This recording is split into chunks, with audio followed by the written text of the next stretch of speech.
A gente pode definir diarreia como o aumento do número de evacuações ou uma redução na consistência das fezes, pelo menos 3 vezes num dia. E diarreia aguda, né, é uma diarreia que dura até, no máximo, 2 semanas, beleza? E normalmente, né, usualmente, é uma diarreia que vai durar aí entre 2 e 4 dias, tá? Quando a gente tem uma diarreia que dura mais de 2 semanas, a gente está falando já de uma diarreia persistente, que antigamente a gente chamava de diarreia subaguda, e a partir das 4 semanas, né, a partir de 1 mês, eu estou falando de uma diarreia crônica. Perceba que, quando essa diarreia está começando, eu ainda não sei se essa diarreia será, de fato, uma diarreia aguda ou será o início de uma diarreia crônica, beleza? Então, só o tempo dirá, tá? Mas em termos de definição, a gente já consegue definir desse modo. Quando a gente está falando de diarreia aguda aqui também, é importante a gente entender um detalhe importante. 90% dessas diarreias agudas são de origem infecciosa, né? Ocorrem a partir da ingestão de alimentos ou água contaminados. Beleza? Esse é um dado, né, epidemiológico extremamente relevante aqui para a gente, que impacta diretamente no modo de conduzir essa diarreia. Tá? Esse paciente ele vai dar entrada ali no pronto-socorro, uma queixa naturalmente de diarreia. A gente vai definir se essa diarreia é uma diarreia aguda, persistente ou crônica. E o nosso objetivo aqui é conversar sobre diarreia aguda, porque as diarreias crônicas elas são mais complexas, devem ser manejadas, né, se o paciente não tiver, né, nenhum sinal de gravidade, elas devem ser manejadas em ambiente, né, a nível ambulatorial, tá? Investigar, né, se é uma doença inflamatória intestinal e tal. É necessário, às vezes, uma série de exames, né, uma série de observações e tal. Então, o nosso foco aqui, o nosso objetivo é falar de diarreia aguda no pronto-socorro, tá? Qual o detalhe que eu devo me atentar em relação ao manejo dessa diarreia? Quando a gente está falando da necessidade de exames complementares. Normalmente não há necessidade de exames complementares.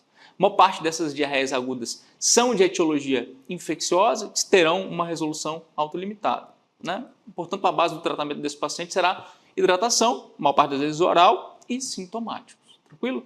Agora, quando que eu preciso solicitar um exame complementar? Aqui a gente deve estar atento. Quando é que eu vou solicitar, né, íons? Quando é que eu vou solicitar a função renal? Quando é que eu vou solicitar um hemograma, um PCR? Você, né, costuma muitas vezes ver o pessoal solicitando de rotina, não há necessidade, a maior parte das vezes não há necessidade. Eu vou continuar a minha investigação laboratorial aqui quando eu estiver diante de um paciente que tem alteração de sinais vitais, um paciente que está desidratado, bem desidratado, um paciente que tem uma hipotensão postural, um paciente que está hipovolêmico, um paciente muito idoso, você sabe que diarreia mata idoso, um paciente imunossuprimido, um paciente com uma febre persistente. Não estou falando nada para você decorar aqui. Estou falando de situações onde essa diarreia será uma diarreia potencialmente grave. Onde o meu paciente está perdendo um grande volume de líquido, o paciente está desidratado, o paciente está hipovolêmico, o paciente tem uma infecção mais grave do trato gastrointestinal, né? É um paciente que tem já um diagnóstico de uma doença inflamatória intestinal, que agudizou, que está tendo uma manifestação mais aguda, né? Uma retocolite ulcerativa, doença de Crohn, está tendo uma apresentação aguda ali, o paciente está, clinicamente, ele está bem comprometido. Então, nesses casos, é razoável a gente imaginar que eu preciso continuar prosseguir a minha investigação laboratorialmente para entender se esse paciente ele tem uma leucocitose relevante, né? Se esse paciente tem um PCR estourado, se esse paciente tem uma alteração de função renal, se esse paciente ele tem uma alteração hidroeletrolítica que me faça, por exemplo, apontar para a necessidade de uma reposição de eletrólitos, por conta de uma diarreia muito intensa. É o mesmo raciocínio que a gente utiliza quando a gente está falando de pacientes que vomitaram inúmeras vezes. Um paciente que está uma diarreia ali importante, perda de muito líquido, inúmeros episódios por dia. Tá? Então a gente vai usar esse mesmo raciocínio. Pode haver nesses cenários uma perda relevante, tanto de água quanto de eletrólitos. Tá? Então a gente vai continuar essa investigação para manejar esse paciente de acordo com essas possíveis alterações. Beleza? Bom, sem falar de um diagnóstico específico aqui, mas levando em consideração que 90% das vezes eu estou diante de uma causa infecciosa para essa diarreia aguda, o manejo desse paciente vai passar basicamente por, como eu havia dito, hidratação, né? A parte das vezes oral, mas algumas vezes endovenosa, e sintomáticos, tá? O que a gente vai fazer aqui na maior parte das vezes é isso, que tem relevância e que muda o prognóstico. Pergunta, quando é que eu vou prescrever uma hidratação venosa para esse paciente ali a nível de pronto-socorro? A gente pode usar o mesmo critério aqui da investigação laboratorial. Quando esse paciente for um paciente que está muito desidratado, perdeu muita água, né? Um paciente que naturalmente tem dificuldade ou não consegue ingerir líquido, não está com dificuldade de ingerir água por qualquer razão, fazer hidratação venosa nesse paciente. O paciente que está hipotenso, você precisa fazer volume para esse paciente, hipotensão postural, hipovolêmico, né? Isso tudo, né, é consequência ali de às vezes um período mais prolongado de diarreia, né, alguns dias ali de diarreia e diarreias muito volumosas com grande perda de líquido e eletrólitos, tá? Então, nesses cenários, eu vou considerar. O que eu já te adianto aqui, na maior parte das vezes não é necessário. A gente pode fazer só uma hidratação, né, prescrever uma hidratação oral para esse paciente. Beber água, né, recomendação, beber água de coco, suco, isotônicos, né, Gatorade, né, e assim por diante. Beleza? Outras medicações que a gente vai prescrever aqui são sintomáticas. Então, o paciente está com diarreia e está com dor abdominal, vou prescrever, né, um antiespasmódico, um analgésico para esse paciente. Esse paciente está com diarreia e também está vomitando, que é muito comum no paciente que está com uma gastrite, que é o cenário mais comum aqui do paciente com diarreia. É comum que ele esteja com náusea ou vomitando. Então, eu vou prescrever um antiemético para esse paciente. Tá? E uma droga que tem eficácia comprovada aqui no contexto de reduzir ou evitar esses episódios, que esses episódios de diarreia continuem, que é a loperamida. Tá? A loperamida, ela pode ser prescrita, a gente vai fazer a pressão desse paciente na sequência, então posso prescrever esse paciente, né, não tem efeitos adversos ali relevantes, então na maior parte das vezes está bem indicado eu prescrever a loperamida para esse paciente para casa, um paciente que eu estou dando alta. Beleza? Então essa aqui vai ser a base do meu tratamento no paciente com diarreia. Em alguns cenários, eu preciso também lançar mão de antibiótico terapia para esse paciente. Tá? Quando é que eu vou prescrever antibiótico para o meu paciente está com uma diarreia aguda?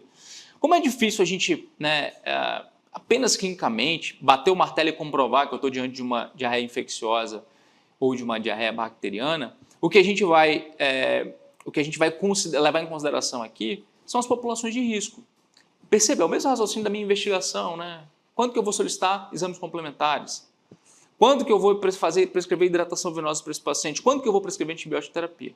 Bom, paciente imunossuprimido, a diarreia pode ser muito grave para esse paciente.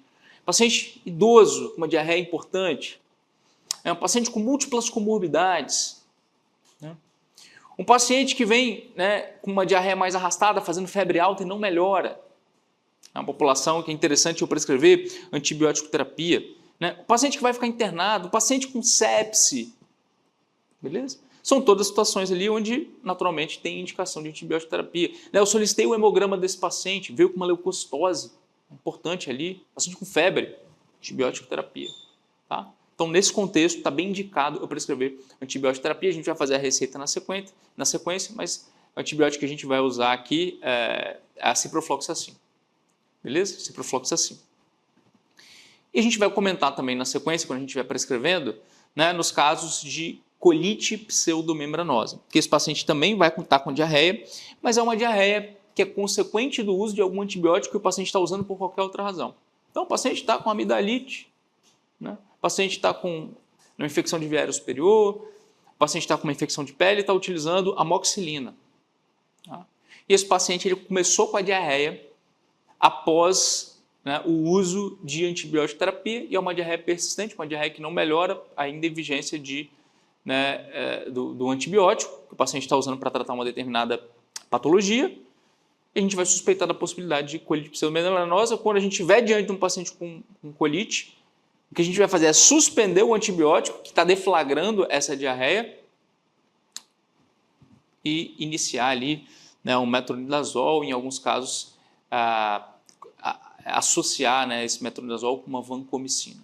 Para o tratamento desse paciente depende da gravidade de cada caso. Beleza? Na sequência a gente vai prescrever esses pacientes a gente conseguir amarrar direitinho dose, droga na medicação, como manejar cada um desses cenários.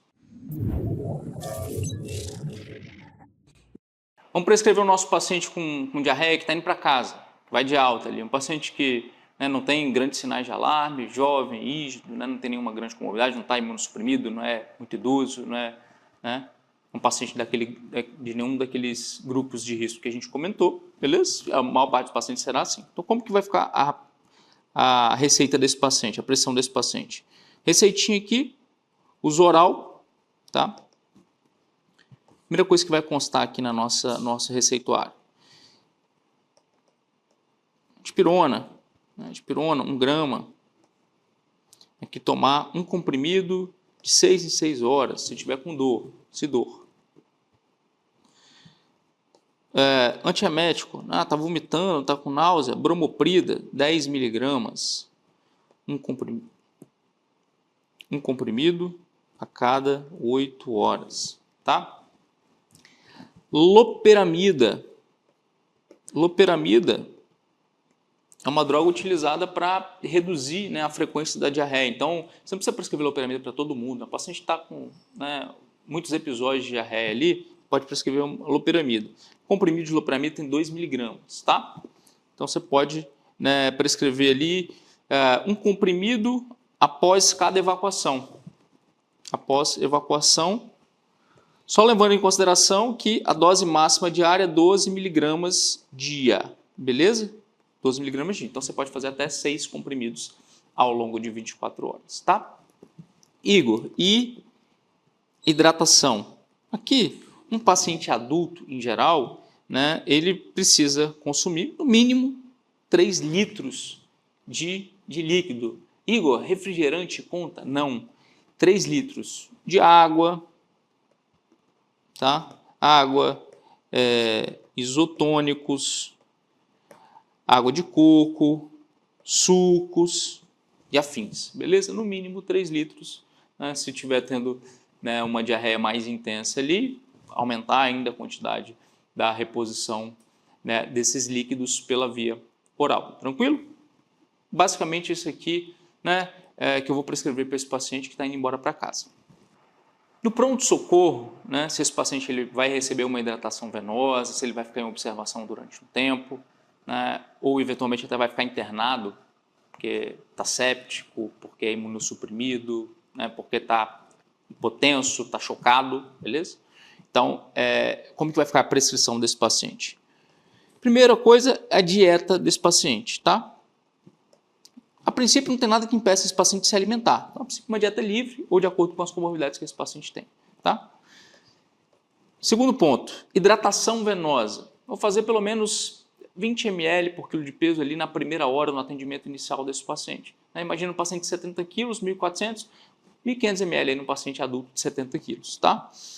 Posso utilizar aqui um Ringer lactato, 500 ml, e aí eu vou repetir 3 bolsas,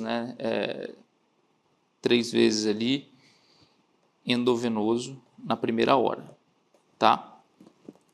E é claro, o paciente é idoso, o paciente não tolera volume, faço 500 ml, observo, faço 500 ml, observo, estou fazendo uma expansão volêmica, auscultando o meu paciente, observando como que esse paciente responde, observando se a pressão arterial desse paciente melhora, se hemodinamicamente esse paciente melhora, eventualmente até sondar esse paciente para observar débito urinário, se ele está urinando, como é que está a função renal desse paciente. A gente vai fazer uma investigação com um paciente que tem um potencial de gravidade maior, como a gente faria em outros cenários, beleza?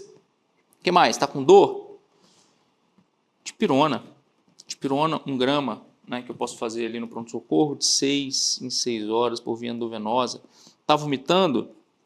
Posso fazer aqui ondansetrona, ou bromoprida, ou metoclopramida, 8 miligramas, a cada 8 horas também por via endovenosa. Posso fazer, está com cólica, posso fazer um antiespasmódico, posso prescrever para casa também para esse paciente um antiespasmódico, tá? Que é escopolamina. Escopolamina, 10 miligramas, posso fazer 20 miligramas também a cada 8 horas por via endovenosa. Tem aquela droga combinada, é o famoso Buscopan composto, que é uma mistura de 20 mg de escopolamina com 2,5 gramas de dipirona, uma dose bem alta de dipirona. Tá? A gente pode lançar a mão aqui também, não tem problema nenhum. Show, beleza. Indiquei antibiótico terapia para esse paciente, né? É um paciente idoso, está com uma diarreia profusa, é um paciente imunossuprimido, aqueles pacientes todos que a gente conversou, que precisam que antibiótico terapia está bem indicado, paciente com febre alta, mantendo febre alta, não melhora, tá? Eu posso prescrever aqui a ciprofloxacin para esse paciente, tá? 200 mg por via endovenosa a cada 12 horas, tá? Quanto tempo de antibiótico terapia eu vou fazer para esse paciente? Em regra, 5 dias, beleza? 5 dias de antibiótico terapia. Igor, eu indiquei antibiótico terapia para o meu paciente, mas eu acho que tem condição dele ir embora para casa, tá? Tá fazendo febre, mas está tranquilo, passei antibiótico para ele. Ou é um paciente idoso, mas eu acho que ele está bem, ele dá conta de ir para casa, um paciente bem orientado, ele tá conseguindo ingerir água, é líquido, beleza, mas vou prescrever um antibiótico para ele. Como é que eu faço? Vai passar cipro também, né? Cipro de 250 mg a cada 12 horas e também por 5 dias, beleza? E sempre orientando o seu paciente, né? Em caso de piora, né? Surgindo um novo sintoma, paciente, uma piora do estado geral, febre, etc., que retorne ao pronto-socorro para ser reavaliado. Tranquilo? Então, dentro daquela prescrição que a gente fez, daquela receita que a gente fez para casa, eu vou incluir aqui ciprofloxacin 250 mg de 12 em 12 horas por 5 dias. Beleza? Aqui também no contexto, né, a nível de pronto-socorro ou pensando em internar esse paciente, eu posso deixar para ele também a loperamida, 2 mg, né, 6 em 6 horas, por exemplo, por via oral. Beleza?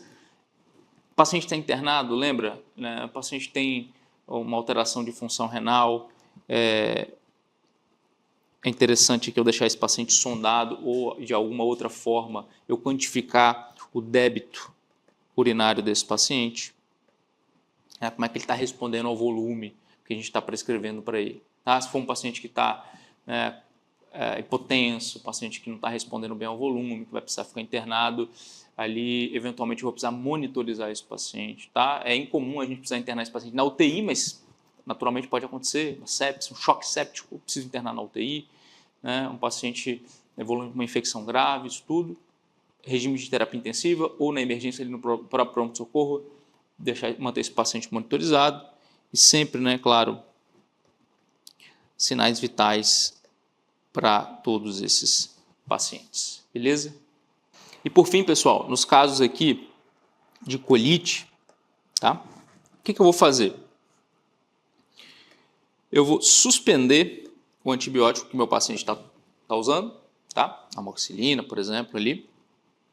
Eu vou hidratar este paciente, tá? E aqui, a princípio, pode ser uma hidratação por via oral, tá? Se esse paciente for embora para casa.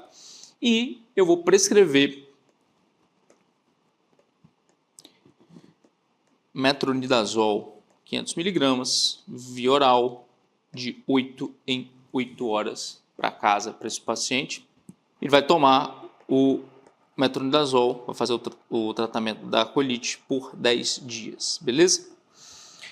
Se esse paciente com colite, a gente vai seguir a mesma linha de raciocínio aqui dos demais pacientes com diarreia aguda. O paciente está grave, está hipotenso, paciente muito idoso, o paciente não tem condição de ir embora para casa, o que eu vou fazer? Eu vou internar esse paciente. Eu posso fazer o metronidazol por via oral, se ele tiver condição, ou por via endovenosa. Eu vou associar vancomicina para esse paciente, 500 mg, que pode ser por via oral, se ele tolerar, a cada 6 horas, e também fazer esse tratamento por 10 dias, tá? E além da antibiótico terapia, né, claro, se o meu paciente está grave, né, se ele precisa ficar internado, eventualmente até numa UTI, etc., eu não vou prescrever hidratação por via oral para esse paciente, eu vou prescrever hidratação por via endovenosa, um soro fisiológico, um ringer lactato, né, para esse paciente aqui, 500 ml, de 6 em 6 horas, ali na emergência, né, ou, claro, inicialmente ali, eu prescrevo o cristalóide, eu faço a expansão volêmica, eu vou tateando meu paciente, eu observo como ele está respondendo, como que a pressão arterial dele está respondendo, se ele está tendo um débito urinário, eu vou controlando o débito urinário desse paciente, tá? Lição final aqui. A maior parte dos nossos pacientes com diarreia são pacientes clinicamente tranquilos, com uma evolução autolimitada, e eu preciso estar sempre atento. Todos os cenários aqui, algo que a gente bate muito na tecla aqui de todo o programa, é atento aos pacientes que têm um potencial de gravidade maior, tá? E no contexto aqui da diarreia aguda não é diferente. Mais uma vez repetindo, paciente idoso, paciente imunossuprimido, paciente com múltiplas comorbidades, paciente com sinais de gravidade, hipotenso, né? Sepse, febre alta, muito taquicárdico, taquidispneico, etc. Eu preciso fazer hidratação venosa, deixar esse paciente pelo menos em observação ou internar esse paciente, iniciar antibiótico terapia para esse paciente e eventualmente até tratar esse paciente em regime de terapia intensiva, monitorizando esse paciente. Tranquilo? Então não vai comer mosca quando você estiver manejando um paciente com diarreia aguda no pronto-socorro.